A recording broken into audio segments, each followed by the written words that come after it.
الحمد لله نحمده ونستعينه ونستغفره ونؤمن به ونتوكل عليه ونعوذ بالله من شرور أنفسنا ومن سيئات أعمالنا من يهده الله فلا مضل له ومن يضلله فلا هادي له ونشهد أن لا إله إلا الله وحده لا شريك له ونشهد أن سيدنا وسندنا ومولانا محمدا عبده ورسوله أرسله بالحق بشيرا ونذيرا وداعيا إلى الله بإذنه وسراجا منيرا أما بعد أعوذ بالله من الشيطان الرجيم بسم الله الرحمن الرحيم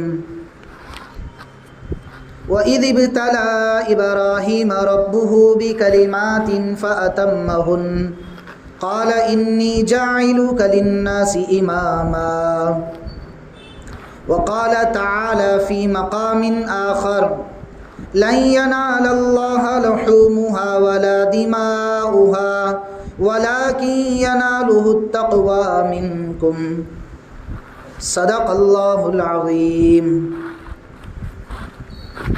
محترم عزیز بزرگوں اور دوستوں، اللہ پاک کا بے انتہا فضل اور اس کا کرم ہوا کہ اللہ رب العزت نے ہم سب کو جمعہ کی نماز اور وہ بھی ذی الحجہ کے بابرکت اور اللہ کی رحمت خاصہ نازل ہونے کے دنوں میں جمعہ کی نماز کی ادائیگی کی توفیق عطا فرمائیں۔ عزیز بزرگوں اور دوستوں،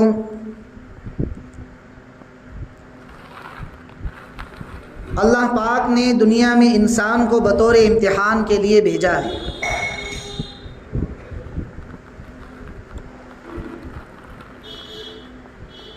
چاہے مرد ہو، عورت ہو، جوان ہو، بچہ ہو، بوڑھا ہو، تمام کی تمام مخلوقات جنہیں اللہ پاک نے اشرف المخلوقات بنایا ہے، وہ تمام کے تمام دنیا میں بطور امتحان کے آئے ہوئے ہیں۔ دنیا میں انسان نہ اپنی مرضی سے آتا ہے، نہ اپنی مرضی سے دنیا سے جاتا ہے۔ وہ دنیا میں آنے میں اللہ کی مرضی کا محتاج ہے اور دنیا سے جانے میں اللہ کی مرضی کا محتاج ہے۔ عزیز بزرگوں اور دوستوں، میں اور آپ جس بابرکت مہینے سے گزر رہے ہیں اور جن بابرکت راتوں سے میں اور آپ گزر رہے ہیں، وہ ذی الحجہ کی 10 راتیں ہیں جن کے بارے میں اللہ پاک نے قرآن کریم میں قسمیں اٹھائیں، اور ان راتوں کے بابرکت ہونے میں اللہ پاک نے وعدے فرمائے ہیں۔ میرے عزیز بزرگوں اور دوستوں، وقتاً فوقتاً اللہ تبارک و تعالی ہمارے سامنے جو برکت کی راتیں، برکت کے ایام لاتے ہیں، اس سے مقصود یہ ہے کہ بندہ کسی بھی طریقے سے، کسی بھی بہانے سے اللہ کی چاہتوں پر اور اللہ کی مرضیات پر اپنی زندگی گزارنے والا بن جائے، اور وہ دنیا سے گناہوں سے پاک اور صاف اور شفاف ہو کر اپنی آخرت بنانے والا بن جائے۔ اسی لیے اللہ پاک ان بابرکت راتوں کو اور بابرکت مہینوں کو اور بابرکت دنوں کو انسان کی زندگی میں لاتے ہیں۔ میرے عزیز بزرگوں اور دوستوں، ابھی جو میں نے آپ کے سامنے قرآن کریم کی آیت کریمہ تلاوت فرمائی ہے، اس میں اللہ پاک یہ ارشاد فرماتے ہیں کہ ہم نے ابراہیم علیہ السلام کو چند چیزوں میں آزمایا،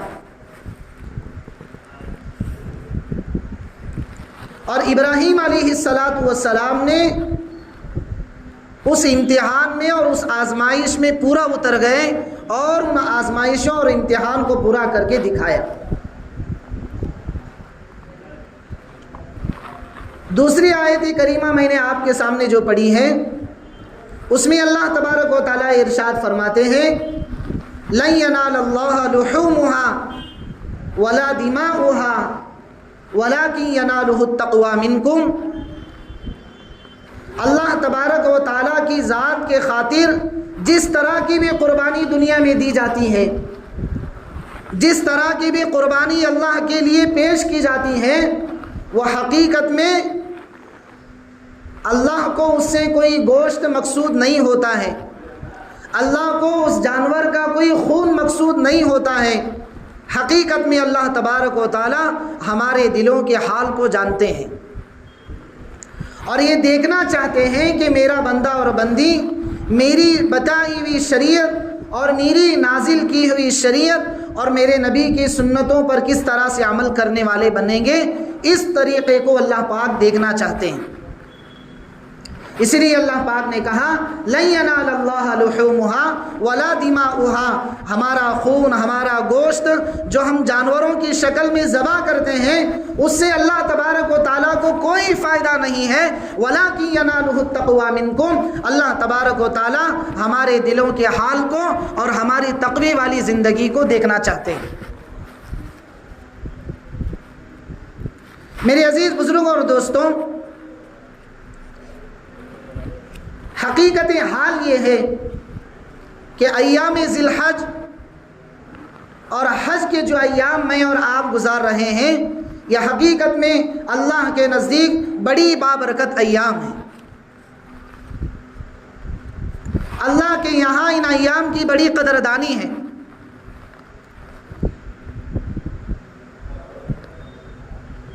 میرے عزیز بزرگ اور دوستوں، اب ضرورت اس بات کی ہے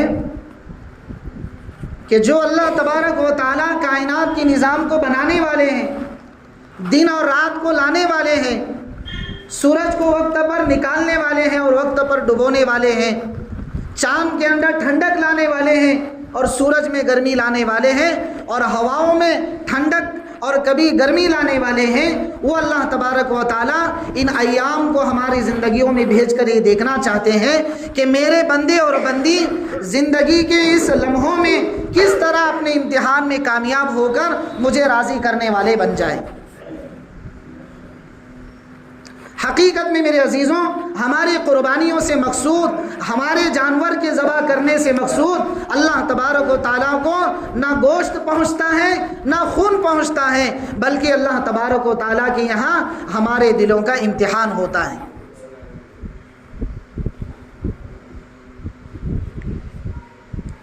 حقیقت حال یہ تھی کہ میرے عزیز بزرگوں اور دوستوں، حضرت ابراہیم علیہ السلام کو 86 سال کی عمر میں ملنے والی اولاد اور بڑھاپے کا سہارا تھی، لیکن میرے عزیز بزرگوں اور دوستوں، اللہ تبارک و تعالیٰ نے اس لاڈلی اولاد کی قربانی اپنے راستے میں مانگی اور ابراہیم علیہ السلام کو مسلسل خواب کے ذریعے سے یہ وحی بھیجی، کیونکہ میرے عزیزوں انبیاء کا خواب بھی وہی ہوتا ہے، ہمارا خواب وہی نہیں ہوتا ہے، انبیاء کا خواب جو ہوتا ہے وہ وہی ہوتا ہے۔ مسلسل حضرت ابراہیم علیہ السلام کو خواب کے ذریعے سے یہ بتلا دیا کہ میرے پیغمبر ابراہیم، مجھے میرے راستے میں تمہارے نور نظر، تمہارے لخت جگر اسماعیل علیہ السلام کی قربانی منظور ہے، وہ تم میرے راستے میں پیش کرو۔ ابراہیم علیہ السلام میرے عزیزوں بہت سارے واقعات تاریخ کی کتابوں میں بھرے پڑے ہیں، لیکن مجھے جو مقصود ہے وہ یہ عرض کرنا ہے کہ ابراہیم علیہ السلام نے جب مسلسل 3 راتوں تک ایک ہی خواب دیکھا تو وہ سمجھ گئے کہ اللہ کی مرضی اب میرے بیٹے کی اپنے راستے میں قربانی کی ہے، اور اللہ تبارک و تعالیٰ میرے بیٹے کی قربانی اپنے راستے میں چاہتے ہیں۔ اور ابراہیم علیہ السلام اپنی بیٹی کی قربانی کی ادائیگی کے لیے گھر میں بیٹے کو تیار کرایا اور قربانی کو پورا کرنے کے لیے نکل گئے۔ راستے میں شیطان آیا، انسان کی شکل میں آ کر ورغلانے لگا اور ان کو راہ راستے سے بھٹکانے لگا کہ ابراہیم، حقیقت میں آپ نے جو خواب دیکھا ہے وہ ایک خواب ہے، اس کی کوئی حقیقت نہیں ہے۔ لیکن میرے عزیز بزرگ اور دوستوں، ابراہیم علیہ السلام نے لا حول ولا قوت الا باللہ پڑھا اور اپنے خواب کی تکمیل کے لیے اپنے سفر پر روانہ ہو گئے۔ جب شیطان نے دیکھا کہ دال یہاں نہیں گل رہی ہے، یہ اب ماننے والے نہیں ہیں، تو اماں ہاجرہ کے گھر گیا اور انسانی شکل میں کہنے لگا، اماں ہاجرہ، آپ کو پتہ ہے آپ کے شوہر آپ کے بیٹے اسماعیل کو اپنے راستے میں ذبح کرنے کے لیے لے کر جا رہے ہیں، وہ کوئی تفریح کے لیے نہیں لے کر جا رہے ہیں۔ قربان جائیں اس ماں کے جذبے پر، قربان جائیں ان کے دین کے اوپر قربانی دینے پر۔ وہ ماں کہنے لگی کہ اگر وہ اللہ کی طرف سے مامور ہے اور اللہ میرے بیٹی کی قربانی چاہتے ہیں تو مجھے اللہ کے حکم پر میں راضی ہوں، میں اللہ کے حکم کو توڑنے والی نہیں۔ اور وہ سمجھ گئے کہ یہ میرا ذہن بھٹکانے والا کوئی اللہ کی طرف سے مردود ہے، اور انہوں نے فوراً کہا لا حول ولا قوت الا باللہ۔ اس طرح سے میرے عزیزوں اس قربانی کا سفر طے ہوا، اور وہاں جب پہنچے ہیں اور قربانی کے لیے لٹایا ہے تو آسمانوں میں کھلبلی مچ گئی، اور ساتوں آسمانوں کے فرشتے ایک دوسرے میں چرچا کرنے لگے کہ اب ایسا سما بن رہا ہے، ایک ایسا ماحول بن رہا ہے کہ جس ماحول کو اس سے پہلے نہ آسمان نے دیکھا، نہ فرشتوں نے دیکھا، نہ دھرتی نے دیکھا، نہ کسی اور مخلوق نے دیکھا، کہ ایک باپ اپنے سگے بیٹے کو، اپنے نور نظر کو، اپنے لخت جگر کو اللہ کے نام پر قربان کر رہے ہیں۔ لیکن میرے عزیزوں، حضرت ابراہیم علیہ السلام کے جذبات اللہ کے دین کے نام پر مر مٹنے کے تھے اور اپنے بیٹی کی قربانی پیش کرنے کی تھی۔ میرے عزیزوں، قصہ مختصر یہ ہے کہ انہوں نے اپنے بیٹے کو لٹھایا اور جیسے ہی چھری حضرت اسماعیل علیہ السلام کے گردن پر رکھا تو میرے عزیزوں فرشتوں میں ایک ولولہ اور ایک شور مچ گیا کہ یا اللہ، یہ نظارہ کیا ہونے جا رہا ہے جو اس سے پہلے ہم نے نظارہ دیکھا نہیں۔ لیکن میرے عزیزوں، اللہ کی طرف سے جس چھری کے ذریعے سے حضرت ابراہیم علیہ السلام اپنے بیٹے کی قربانی پیش کر رہے تھے، اس اللہ کی طرف سے اس چھری کو یہ اللہ کی طرف سے حکم ہوا کہ اے چھری تو کند ہو جا، تو ذبح کرنے کی اور کاٹنے کی صلاحیت کو کھو جا۔ اور حضرت ابراہیم علیہ السلام زور لگا رہے ہیں، کاٹنے کی کوشش کر رہے ہیں، لیکن میرے عزیزوں گلا نہیں کٹ رہا ہے، بلکہ حضرت ابراہیم علیہ السلام کہنے لگے کہ تیری طاقت تو کاٹنے کی ہے، تو کیوں نہیں کاٹ رہی؟ اللہ تبارک و تعالیٰ نے اس موقع پر اس چاقو کو اور چھری کو اجازت دی بولنے کی، تو چھری بولنے لگی ابراہیم میں کیا کروں، ایک طرف سے تیری کوشش ہے اور ایک طرف سے میرے اللہ کی اجازت نہیں ہے کہ میں تیرے بیٹے اسماعیل کی گردن کو کاٹوں۔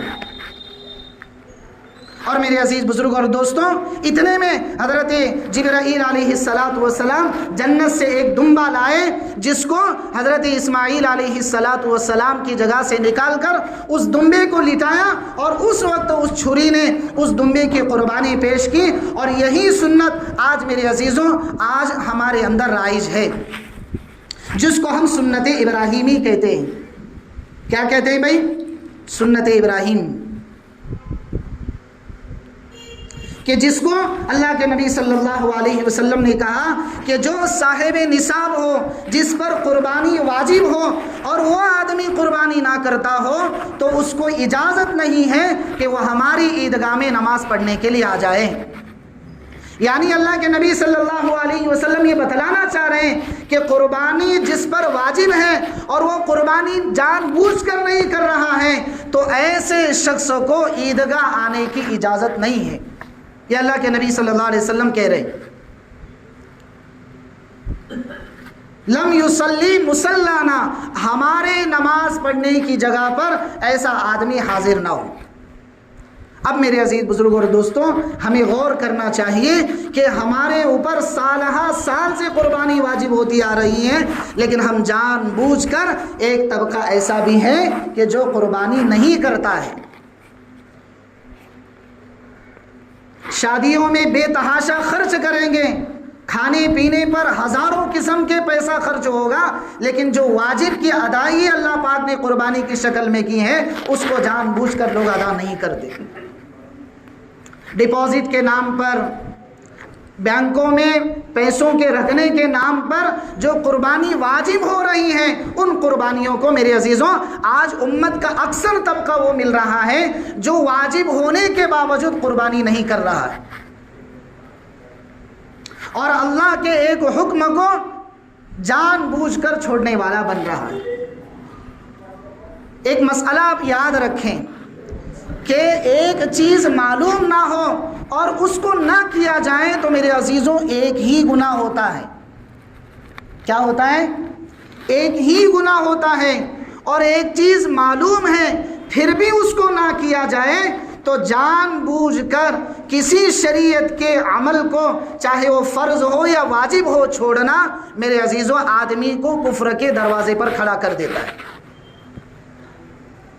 اسی لیے آپ نے سنا ہوگا بارہا کہ 5 وقت کی نماز ہر عاقل بالغ مسلمان پر فرض ہے، لیکن اگر کوئی جان بوجھ کر چھوڑ رہا ہے، جیسا کہ آج ہمارا معاشرہ ہے کہ اذان سن رہا ہے پھر بھی وہ نماز کو نہیں آ رہا ہے، تو بعض فقہا کہتے ہیں کہ ایسے آدمی کی نماز جنازہ بھی نہ پڑھاؤ۔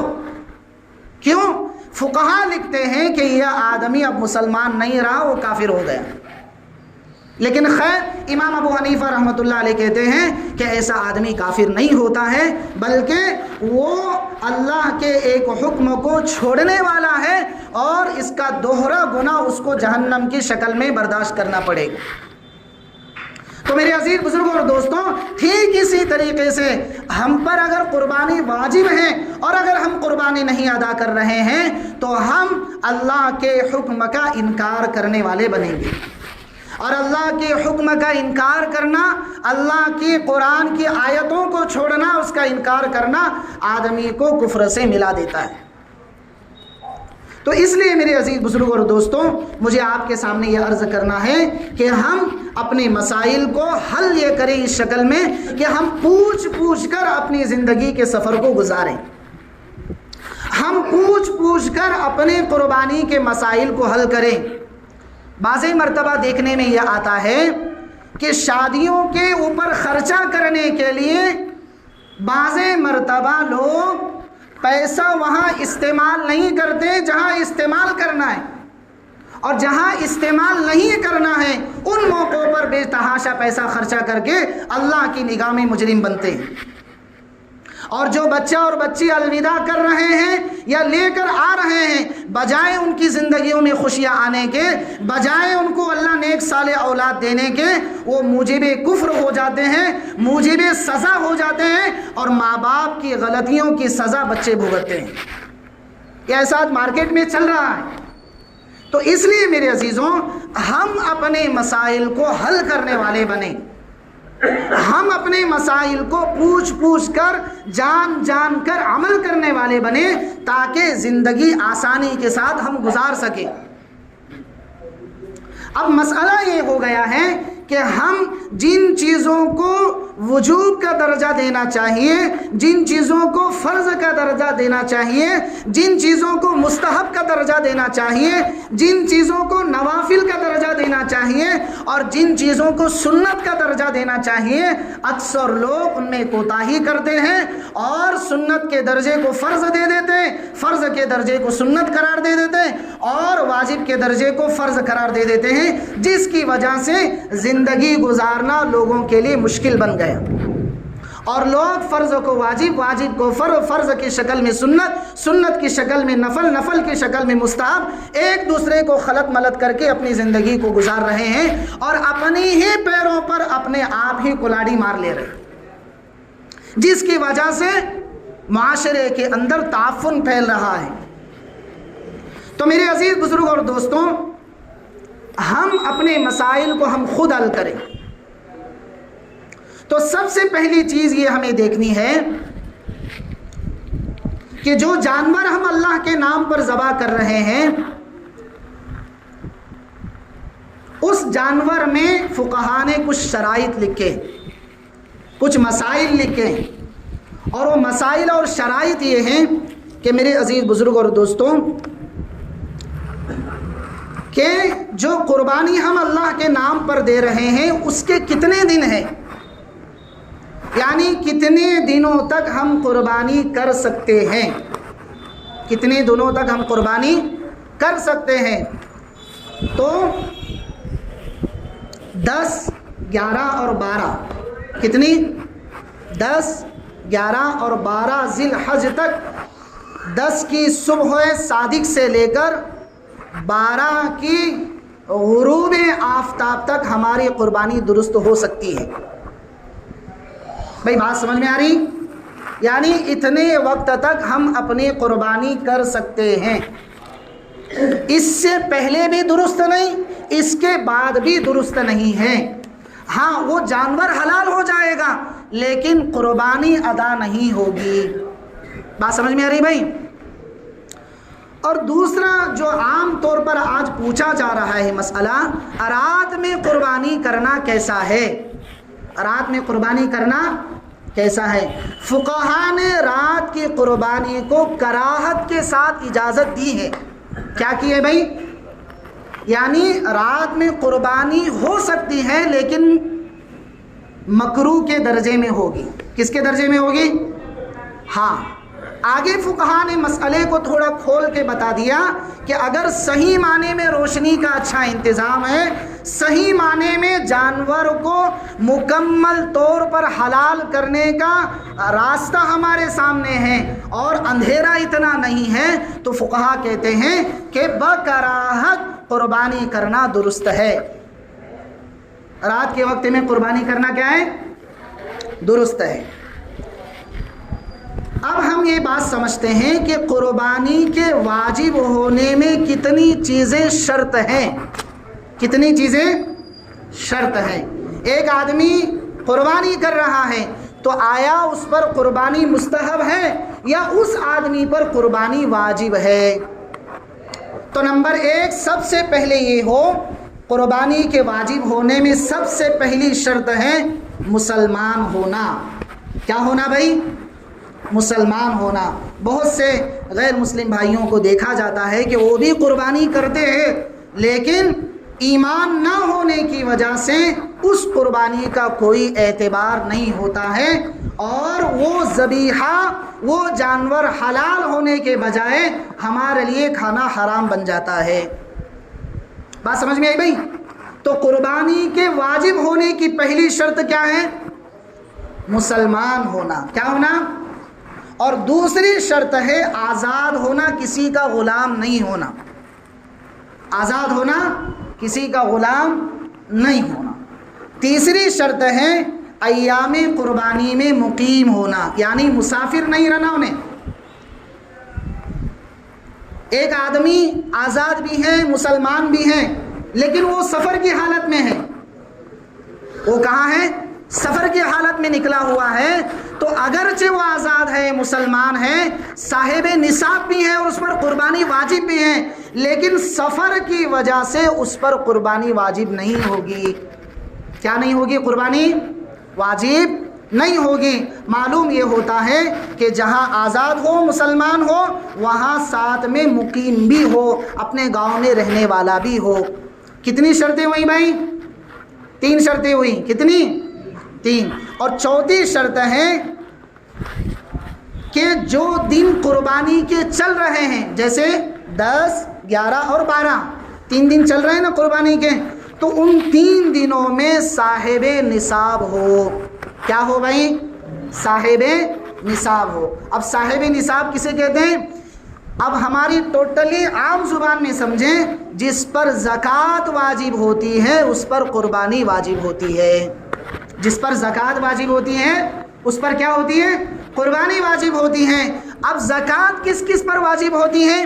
تو فقہاء کہتے ہیں کہ مال اس کے پاس ہو، پیسہ اس کے پاس ہو، جائیداد اور پراپرٹی ہو، تجارت کا مال جیسے دکان کی شکل میں رکھا ہے، کاروبار کرتا ہے اور بینک بیلنس بھی اس کے پاس ہے، اور ضرورت سے زائد چیزیں ہیں، یعنی ضرورت اس کو ان چیزوں کی اب فی الفور ضرورت نہیں ہے، لیکن پھر بھی اللہ نے دیا ہے تو یہ تمام چیزیں اس کے پاس موجود ہیں، تو ایسے آدمی پر فقہا زکوٰۃ کو واجب کرتے ہیں، تو ایسے ہی آدمی پر فقہا قربانی پر واجب کرتے ہیں۔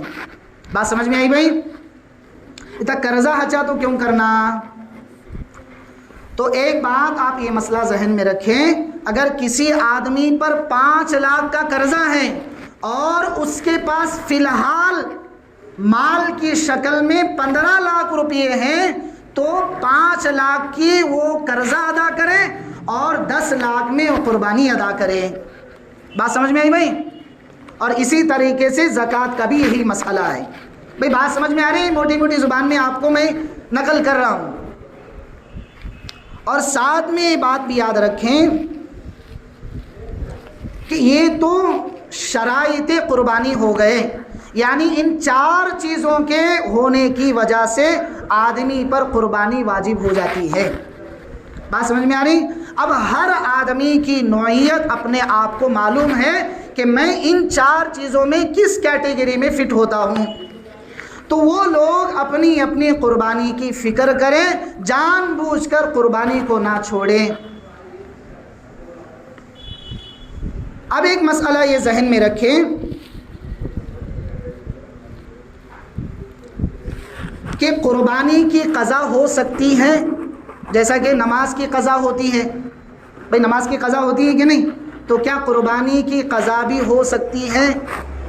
تو فقہا کہتے ہیں کہ قربانی کی قضا کی شکل یہ ہے کہ وقت گزر گیا، وقت کیا ہوا، جیسے 10 تاریخ 11 تاریخ اور 12 تاریخ، اس میں اس کے پاس جانور بھی تھا، پیسہ بھی تھا، سب جانتا بھی تھا، لیکن قربانی نہیں کی اس نے۔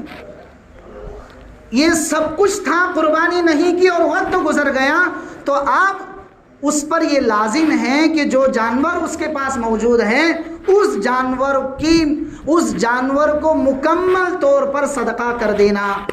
کیا کرنا؟ اس جانور کو مکمل طور پر صدقہ کرنا، ذبح بھی نہیں کرنا۔ اس لیے میں ایک لفظ بول رہا ہوں، مکمل طور پر اس جانور کو صدقہ کر دینا لازم ہے۔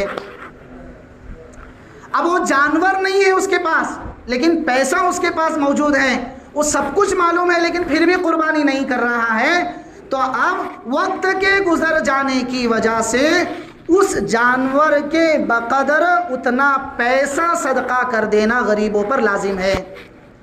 بات سمجھ میں آ رہی ہے بھائی بات سمجھ میں آ رہی ہے؟ اچھا، ایک اور مسئلہ ہمارے یہاں عام طور پر رائج الوقت ہے کہ کئی سالوں سے قربانی واجب ہے لیکن قربانی نہیں کر رہے، کئی سال ہو گئے، باپ پر بھی واجب تھی، بھائی پر بھی واجب تھی، آپ چھوٹا بھائی جماعت میں جا کر آیا، تجھے احساس ہوا کہ یار میں قربانی کرنی چاہیے، مجھ پر واجب ہے، وہ اپنی مسائل سیکھ کر آیا، تو اب کئی سال کی قربانی جو پینڈنگ بچی ہوئی ہے اس کی کیا شکل ہو سکتی ہے؟ کیا ان چیزوں کو بھلا کر اب نیا سرا شروع کرے، یا پھر جتنی چیزیں چھوڑی ہیں ان کی بھی ادائیگی کرے اور اس سال کی بھی ادائیگی کرے؟ تو فقہا لکھتے ہیں کہ جتنے سال قربانی نہیں کی ہے ان سالوں کو گن گن کر ایک ایک قربانی کو صدقہ کرنا لازم ہے، اس کے بغیر اس سال کی قربانی معتبر نہیں ہوگی۔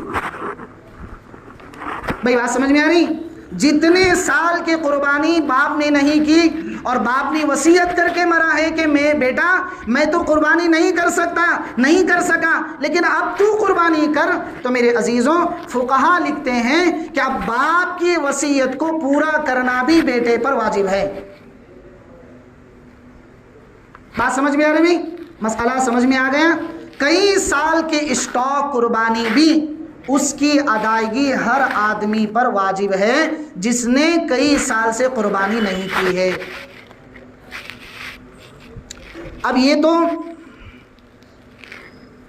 قربانی کے چند موٹے موٹے مسائل ہو گئے۔ اب ایک بات یاد رکھیں، کن جانوروں کی قربانی کرنی چاہیے اور کتنی عمر کے جانوروں کی قربانی کرنی چاہیے۔ نمبر 1، بکرا اور بکری۔ کیا؟ بکرا اور بکری، ان کی عمر 1 سال مکمل ہونا چاہیے. کیا ہونا چاہیے؟ 1 سال مکمل ہونا چاہیے. اب دوسرے نمبر پر آتا ہے دمبا یا بھیڑ. ٹھگر دیکھیں نہیں؟ ٹھگر دیکھیں. اب کیسا ہوتا ہے، ہر اسٹیٹ کا، ہر ملک کا جانور کی جو پیدائش ہوتی ہے جسم کی وہ الگ الگ ہوتی ہے. کوئی جانور 6 مہینے ہی میں سال کا نظر آتا ہے، اور کوئی کسی ملک کا جانور 2 سال کا ہو یا تو بھی ابھی 6 مہینے کا نظر آتا ہے. کہتے ہیں کہ نہیں بھائی کہتے ہیں کہ نہیں؟ چھوڑا ابھی ننھا چاہے تجھے اتنے جلدی بڑا ہویا. اب بڑا ہویا بابا، لیکن ہمارے ملک کا جو ماحول ہے اور یہاں کا جو ٹیمپریچر ہے اس تیزی ننھا بچہ بھی بڑا دسنے لگے. بولتے ہیں کہ نہیں ہو باتا؟ ہاں، تو جانور میں بھی یہی شکل.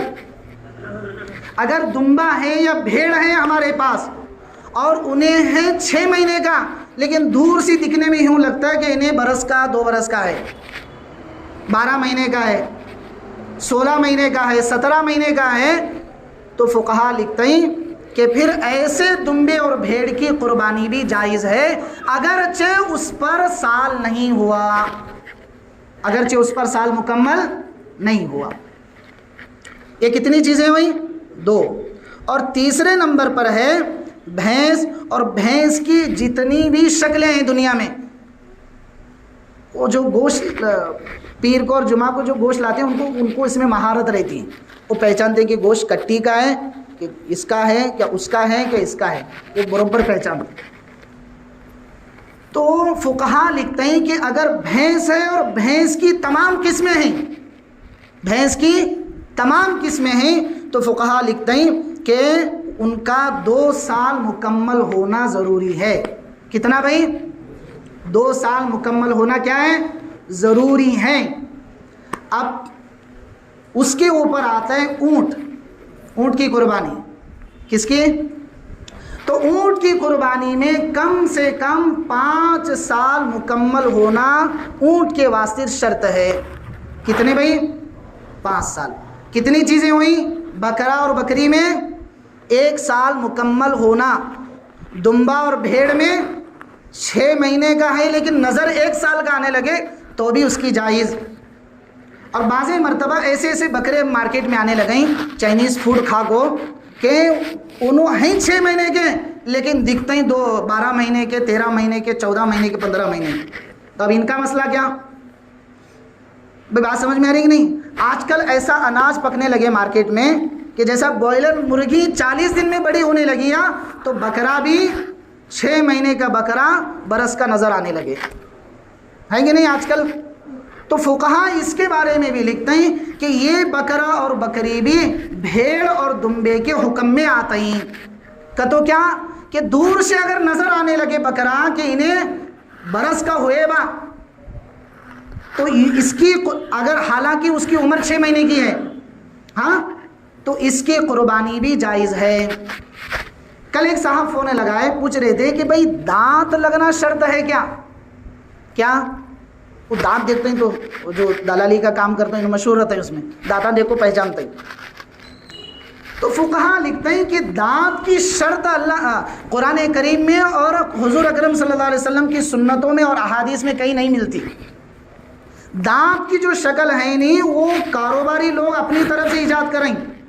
دانت بھی ہیں، دیکھ یہاں کر کو دکھاتا ہے نا، دانت بھی لگے یہاں دیکھ. تو یہ شرط نہیں ہے، اگر ہے دیکھ رہی اور وہ جو صاحب دکھانے لگے انہوں ماہر ہیں اس میں، وہ چیز میں، تو ان کی بات کا ہمیں اعتبار کر سکتے ہیں. لیکن اگر دانت نہیں لگے سو ہیں اور دکھنے میں برس کا دکھنے لگے تو بھی اس جانور کی قربانی جائز ہے. بھائی بات سمجھ میں آ رہی؟ بہت سارے مسائل ہیں. اب انشاءاللہ اپنے اپنے موقع پہ، اپنے اپنے ٹائم میں، اپنے اپنے وقت میں اپنے علماء سے پوچھ کو ان مسائل کو حل کر لیں. آخر میں ایک بات آپ سے یہ عرض کرنی ہے کہ قربانی کا گوشت ان لوگوں کو دیا جائے جن کے یہاں قربانی نہیں ہے. مارکیٹ میں اب یہ مسئلہ دیکھنے میں آ رہا ہے کہ ایک صاحب کے گھر 2 قربانیاں ہیں، 2 بکرے ہیں. پھر بھی دوسرے صاحب ان کے گھر کو دوستی کو بچانے کے واسطے جان بوجھ کو ان کے گھر میں گوشتوں کو لگا دے رہے ہیں۔ تو ایسا کرنا شریعت کی نظر میں فقہا مکروہ لکھ گئیں۔ کیا لکھ گئیں؟ کیوں بھائی مکروہ کیوں؟ کہ اصل میں قربانی کے گوشت پر غربا کا حق ہے۔ کتنے حصے کرتے ہیں گوشت کے؟ 5 3 حصے کرتے ہیں نہیں؟ تو ایک تو اپنے واسطے، ایک رشتہ داروں کے واسطے، اور ایک غریبوں کے حق کے واسطے۔ لیکن دیکھنے میں یہ آتے ہیں، ہاں تمہارے حصے میں کہتے ہو تمہیں کوئی حرج نہیں، تمہیں 5 کلو بھی دو 10 کلو بھی دو، وہ کچھ حرج نہیں۔ لیکن غریبوں کے حق میں سے بھی قربانی جن کے گھروں میں ہے، جان بوجھ کو تھیلی جا رہی ہیں، وہاں جان بوجھ کو تھیلی جا رہے ہیں، انہیں سامنے والا کرنے لگے میرے گھر میں قربانی ہے، نکو مجھے لے۔ تو ایسا کرنا فقہا کی نظر میں مکروہ ہے۔ بات سمجھ میں آ رہی بھائی؟ مسئلہ سمجھ میں آ رہا ہے؟ تو ہمیں جو اتنا پیسہ لگا کو اللہ کے رضا کے واسطے جو قربانی کر رہی، اس کا صحیح مصرف بھی ہمیں ڈھونڈنا۔ کہیں ایسا نہ ہو کہ ہمیں اتنی محنت سے اللہ کے رضا کے واسطے قربانی کر رہی اور اس کا گوشت صحیح جگہ نہیں پہنچ رہا، تو اس کی وجہ سے ہمارے حق میں وہ جانور اللہ کے یہاں حجت بننے کے بجائے کل اللہ کے یہاں ہمارے خلاف حجت نہیں بننا۔ بات سمجھ میں آ رہی؟ کیوں؟ حدیث میں آتا ہے کہ جانور کے خور، جانور کا بال، جانور کا گوشت، جانور کا خون، تمام کا تمام جانور جو ہے کل قیامت میں ہماری اس قربانی کرنے کی وجہ سے ہماری مغفرت کا سبب بنتا ہے، اور ہمارے اس عمل کی وجہ سے ہمارے خلاف اگر سبب بنیا تو ہمیں جنت کے راستے میں جانے کے بجائے جہنم کے راستے پر چلنے لگے۔ تو اس لیے عزیزوں اس کا خاص خیال رکھیں کہ ہم ان فقراء کو ڈھونڈیں، ان غریبوں کو ڈھونڈیں جن کے گھروں میں قربانی بالکل نہیں، اور سامنے والا مجمع بھی اس بات کو سمجھانا کہ بھئی اس سال میں بھی قربانی کر رہا ہوں۔ بعض مرتبہ بیچارے محبت میں دوستی خاطی میں بھیج دیتے ہیں، لیکن سامنے سے رسپانس نہیں آتا، تو انہوں کیا سمجھتے ہیں کہ بھئی اس سال انہیں قربانی نہیں کرے، حالانکہ حصہ لیے سو ہیں۔ تو اگر انہیں وہ گوشت کھانے لگے تو یاد رکھو اس کا گوشت تمام دوسرے جائز گوشتوں کو مکروہ کرنے والا بنتا ہے۔ اب مکروہ کی کیا شکل ہے معلوم ہے؟ فقہا لکھتے ہیں کہ بیماریوں کا سبب ہوتا دنیا میں۔ کس کا سبب ہوتا ہے؟ بیماریوں کا سبب ہوتا ہے۔ اسی لیے آج مارکیٹ میں نئی نئی بیماریاں آنے لگیں، نئی نئی بیماریاں جس کا ہمارے آبا و اجداد گمان بھی نہیں کرے تھے، آج کل بیماریاں ایسے مارکیٹ میں آئیں۔ کی ہو رہا؟ کا ایک عمل کی کوتاہی کی وجہ سے اللہ پاک اس کی سزا اس شکل میں دینے لگے۔ تو عزیزوں اس کا خاص خیال رکھیں۔ کیا کرے بھائی؟ اس کا خاص خیال رکھیں۔ اور جن کے گھروں میں قربانی نہیں ہے، ایک وقت کا سالن انہوں ہمارے گوشت سے گھر میں بنا لینا، اتنا گوشت ان کو دینا، ہمیں ایک ہٹ لگاتے ہیں ساتھ میں چربی لگاتے ہیں۔ بات سمجھ میں آ رہی؟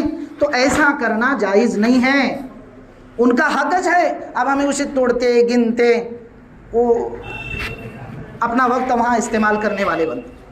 بات سمجھ میں آ رہی بھائی؟ اور بہت سارے باریک مسائل ہیں، پوچھیں گے تو انشاءاللہ اللہ حل کریں گے۔ ایک آخر میں ایک بات رہ گئی کہ نظر جو مانتے ہیں تو لوگ نظر مانتے ہیں، تو اب انہوں نظر مانے، ٹھیک ہے، اور انہوں بڑے جانور میں حصہ لے رہی، تو باقی کے 6 لوگوں کی قربانی اس میں درست ہے کہ نہیں؟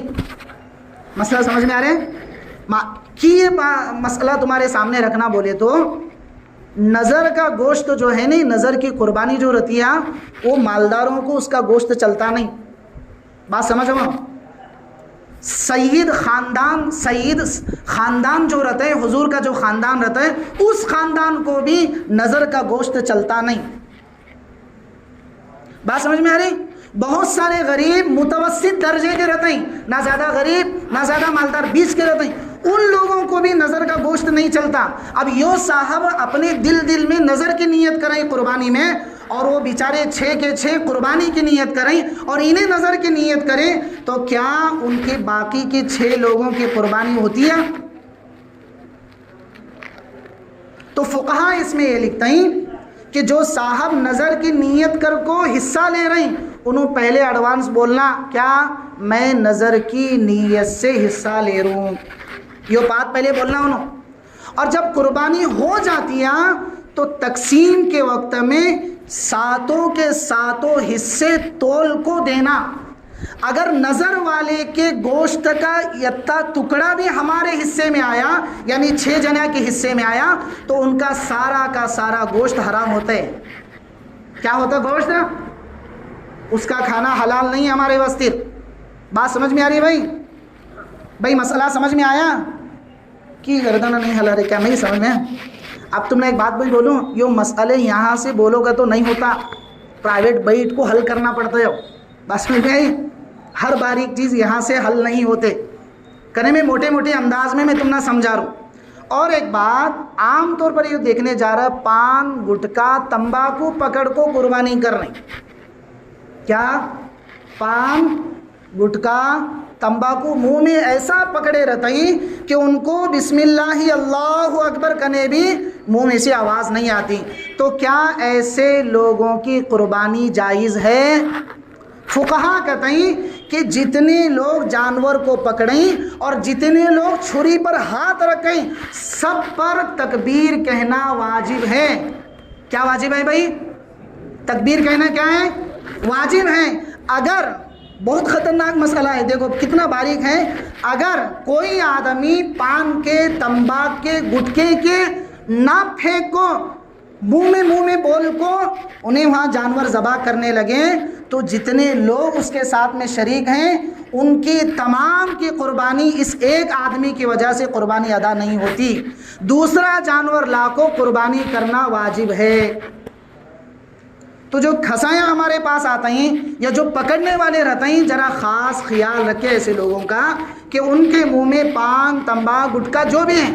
اب دیکھنے میں آتا ہے کہ پیسے دے کو گھر کا مالک منگا لیتا ان کو، جا 2 ویمن لے کا جا ایک پان کا یہ لے کا جا. تو میرے عزیزوں یہ باریک مسائل ایسے ہیں کہ ان کی وجہ سے قربانی نہیں ہوتی. اب قربانی نہیں ہو تو شریعت کیا کہتی ہے؟ ابھی 3 دن تیرے پاس ہیں، وہ 3 دن میں تو اپنی قربانی کرنا واجب ہے. جتنے لوگ اس میں حصہ لیں سب کو اپنی قربانی کرنا واجب ہے، اس کے بغیر اس کی قربانی نہیں ہوتی. اس لیے جتنے لوگ بھی چھری پر ہاتھ رکھتے ہیں، جانور پر ہاتھ رکھتے ہیں، سب کو تکبیر کہنا بسم اللہ اللہ اکبر کر کو بولنا واجب ہے. دل میں اگر نیت کر رہی، دل میں سوچنے لگیں تو اس کا اعتبار نہیں ہوتا. شریعت ظاہر کی مکلف ہے. بات سمجھ میں آئی بھائی؟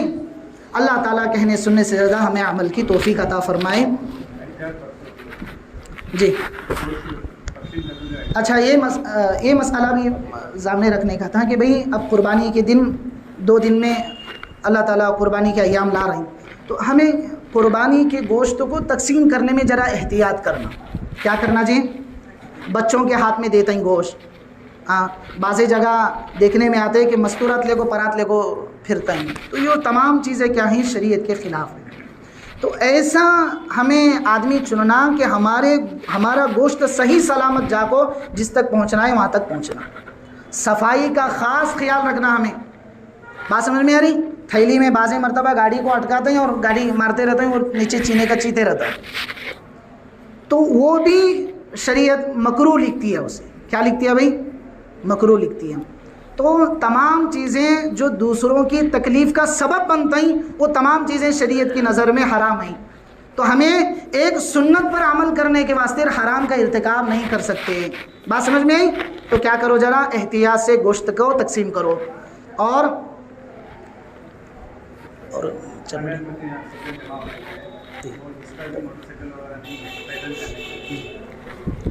بھائی جس طرح رمضان میں تمام موٹر سائیکل لگا کو پیدل ہمیں چلتے گئے تھے عیدگاہ تک، تو انشاءاللہ اس سال بھی کیا کرنے کا 8:30 بجے یہاں سب جنے جمع ہو کو وہاں سے ملا گلی سے نکلنے کی فکر کرنا. ٹھیک ہے نہیں؟ 8:30 بجے. اور جتنے بھی محلے کے ادھر اطراف کے ہمارے دوست و احباب ہیں، انہوں وہاں سے اگر گاڑی لا رہی تو یہاں کہیں بھی ایک جگہ پر گاڑی لگا کو یہاں سے سب چلتے جانا. یہاں سے کیا جانا؟ سب جنے چلتے جانا اور تکبیر کا اہتمام کرنا. ٹھیک ہے؟ اور سنیچر سے تکبیر تشریق شروع ہو رہے ہیں. تکبیر تشریق کیا ہو رہے ہیں؟ سنیچر سے شروع ہو رہا ہے تو ہر مرد اور عورت پر چاہے انہوں انفرادی نماز پڑھن دیں یا جماعت کے ساتھ میں نماز پڑھن دیں، ان پر ایک مرتبہ تکبیر تشریق پڑھنا واجب ہے۔ کیا ہے بھائی؟ تکبیر تشریق پڑھنا کیا ہے؟ واجب ہے۔ تو اس کا خاص اہتمام کرو۔ اگر کسی کی نماز چکی ہے، ایک رکعت پورا کر رہا انہیں، پھر بعد میں پڑھنا کہ نہیں تو پڑھنا اس کے پر کیا ہے، اس پر بھی تکبیر تشریق پڑھنا کیا ہے؟ واجب ہے۔ تو ذرا اس کی فکر کر دیں۔ ٹھیک، اللہ عمل کی توفیق عطا فرمائے۔